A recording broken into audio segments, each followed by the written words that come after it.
Dans cette vidéo, nous allons voir à quoi ressemblent les archives akashiques. Alors, dans la première vidéo que j'ai faite, j'avais parlé de ce que sont les archives akashiques et je vous ai parlé un peu de manière générale de la description. À quoi ça ressemble les archives akashiques? Mais dans cette vidéo-ci, je vais reprendre un peu certains aspects que j'ai déjà mentionnés, mais je vais y aller avec des exemples supplémentaires. En résumé, les archives akashiques sont l'endroit dans l'astral où sont entreposées toutes les informations sur l'univers, mais donc aussi sur les âmes. Et souvent, la métaphore qu'on utilise pour décrire les archives, on parle d'une bibliothèque immense qui contient tout le savoir de l'univers. Donc, comme je l'avais mentionné dans ma vidéo précédente, certains vont parler d'une bibliothèque immense où on peut voler, où il n'y a pas nécessairement d'étages, où il y a juste des étagères sans fin à perte de vue, ou parfois certains vont mentionner qu'il y a des sections, qu'il y a des corridors entre les sections, des portails, des séparations, ou certains vont dire qu'il n'y a que des guides et des assistants, dont des sages et des enseignants qui sont là pour répondre à nos questions. Et on va mentionner parfois certaines zones gardées, donc auxquelles on n'a pas accès ou auxquelles on aura accès seulement à l'aide d'un intermédiaire, donc à l'aide d'un de nos guides, de nos anges. Mais ce n'est pas tout le monde qui va voir les archives akashiques comme étant une bibliothèque. Alors pourquoi? Donc le premier point, c'est que nous sommes encore liés à notre corps par notre cerveau humain et donc on va percevoir l'énergie avec une imagerie humaine. Alors si on parle par exemple de combat à l'épée, une épée, ça représente quoi pour quelqu'un? Est-ce que ça représente la défensive, l'offensive? Est-ce que c'est une extension de soi qui est prête à l'action? Est-ce que c'est un symbole de force, de puissance? L'imagerie varie et la symbolique varie pour chaque personne. Et donc, c'est pour ça que les archives vont avoir une forme, une image qui va être malléable. Et c'est aussi pour ça que souvent, dans l'astral, quand quelqu'un va dans l'astral et qui dit « Ah, l'astral, c'est comme ceci, comme cela, et ça fonctionne comme ci, comme ça », on va pouvoir avoir une personne qui va nous dire l'inverse. Une personne qui va nous dire autre chose. Et une autre encore qui va dire autre chose. Donc, pour 10 personnes qui vont dans l'astral, on va pouvoir avoir 10 versions différentes du même endroit, même si on veut. Ou encore, les 10 vont avoir été à 10 endroits différents. Donc, bien sûr, ça va être un constat différent pour chacun. Mais l'idée, c'est que chacun va avoir une définition différente de l'énergie que la personne va rencontrer. Donc, on rencontre une énergie de force. Est-ce que ça va être l'épée, justement? Ou est-ce que ça va être autre chose? Une énergie de douceur. Est-ce que ça va être une impression d'une eau, de l'eau qui coule, la douceur? Ou est-ce qu'on parle d'une douceur, quelque chose de moelleux? Donc, ça peut être très différent d'une personne à l'autre. Par exemple, un arbre, eh bien, ça peut être la représentation de la nature. Ça peut représenter une connexion terre et ciel. Je pourrais penser par exemple à Yggdrasil dans la mythologie nordique et à la magie sinon de la nature aussi, la magie verte ou autre connectée avec ce qui est naturel. Pour une autre personne, ça pourrait représenter des cycles de vie, des saisons. Par exemple, l'arbre, souvent on va voir avec ses feuilles, lorsqu'il perd ses feuilles, lorsqu'il n'en a plus. Alors les 4 saisons. Ça peut aussi représenter une connexion horizontale du règne végétal et animal.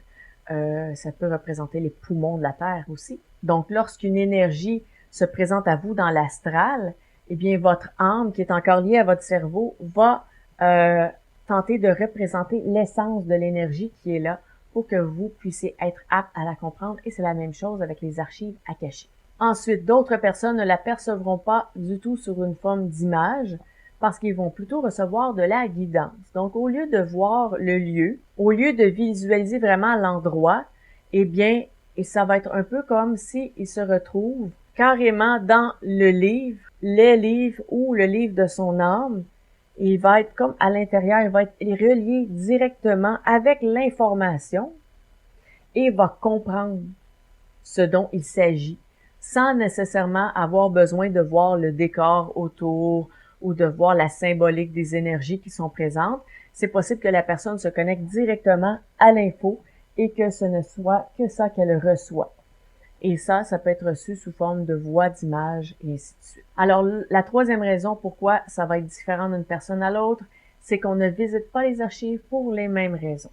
Alors, ça va créer des variances dans la perception, les intentions sont différentes et l'astral est malléable et va s'adapter aussi à nos intentions. L'astral est très sensible à nos vibrations, à nos intentions et selon la manière qu'on vibre, on va aussi être attiré par ce qui nous ressemble. Et ce sera aussi ce qui fait du sens pour nous. Donc, si par exemple, dans les archives, on cherche quelque chose de bien, de positif pour nous, mais qu'on a un problème en soi, il est possible qu'on soit attiré vers la solution à ce problème et non pas vers le bien qu'on recherchait au départ.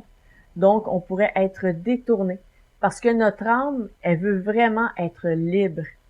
Elle veut vraiment être bien, elle veut se sentir bien, elle veut être libérée de ses fardeaux, de ses charges. Donc, avant de commencer à apprendre, elle veut se libérer, se purifier, se nettoyer. C'est tout à fait normal et naturel. Donc, c'est possible qu'une personne dise « Ah, moi, j'ai appris tel truc dans les archives » et qu'une autre ait trouvé plutôt des solutions à des problématiques et une libération plutôt qu'un enseignement. C'est tout à fait possible si c'est ça que l'âme recherche. Alors, l'âme pourrait rechercher des remèdes plutôt que des informations optionnelles qui n'auront pas nécessairement un impact direct dans votre vie ou dans votre évolution. Quatrièmement, pourquoi ça va être différent d'une personne à l'autre? Eh bien, c'est que vos clairs ici vont être très similaires de l'autre côté, dans l'astral ou dans l'énergie, si jamais vous canalisez. Donc, si vous entendez, grâce à vos clairs, par exemple vos guides qui vous parlent, eh bien, de l'autre côté, ça va être plus facile pour vous d'entendre aussi les messages. Si vous êtes empathe et vous ressentez les énergies, vous ressentez les gens, eh bien, ça va être la même chose de l'autre côté. Vous êtes plus propice à ressentir ce qui va être là et ressentir les énergies et les informations. Donc, ce n'est pas nécessairement à 100% certain que vos clairs qui sont ouverts actuellement seront les mêmes de l'autre côté, mais ça peut vous donner un indice. Parce qu'une personne qui ressent beaucoup ici, dans le monde physique, pourrait ressentir et entendre de l'autre côté, parce que les capacités sont plus grandes une fois qu'elles sont dans l'énergie. Donc, on peut se rendre compte qu'on a peut-être d'autres dons d'activer, d'autres clairs qui sont présents, parce qu'on reçoit mieux une fois qu'on est de l'autre côté. Alors, de toute façon, concernant les archives akashiques, ce n'est pas du tout nécessaire de comprendre ce que c'est ou d'en comprendre la description de l'endroit pour savoir comment s'y rendre, parce que le concept est très simple dans l'astral. Le déplacement est instantané, donc ce que ça vous prend, c'est de savoir que vous voulez y aller. Donc, de comprendre plutôt le concept de ce que c'est, et pour comprendre peut-être un peu plus ce que c'est plutôt que l'imagerie, ça, vous pouvez regarder la vidéo que j'ai faite précédemment qui parle plutôt de que sont les archives akashiques. Et ça va vous donner plus une idée du concept. Même si là, on vient de parler de l'imagerie, on voit que ça peut être très, très différent d'une personne à l'autre. Donc, ce n'est pas ça qui va vous aider à vous connecter aux archives, mais c'est plutôt ce que sont les archives, donc ce à quoi vous voulez vous connecter. Donc, les archives, pour répondre à la question du titre de la vidéo, à quoi ça ressemble?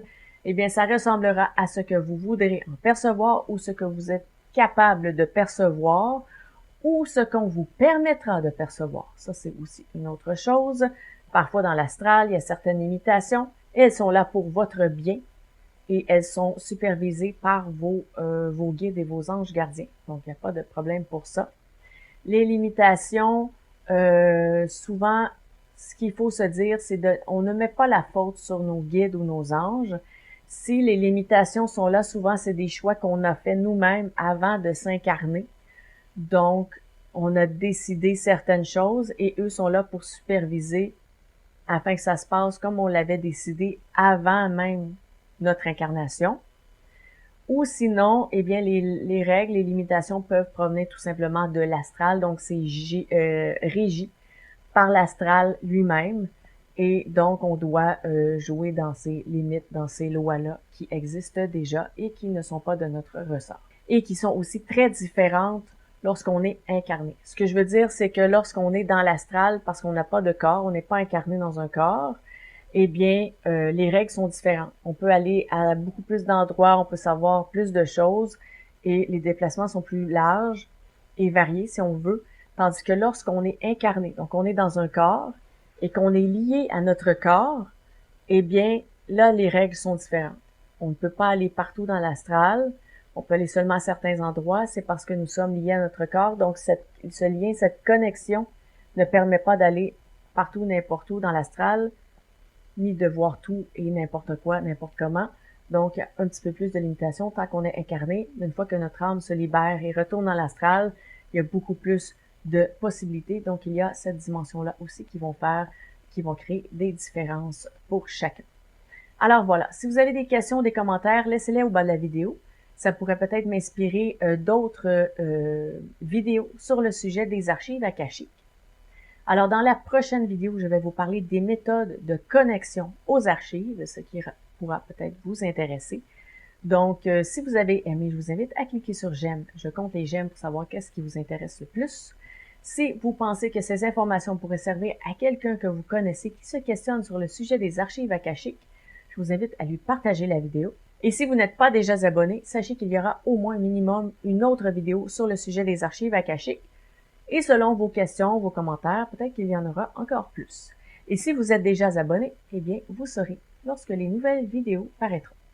Et d'ici à cette prochaine vidéo, je vous dis à bientôt.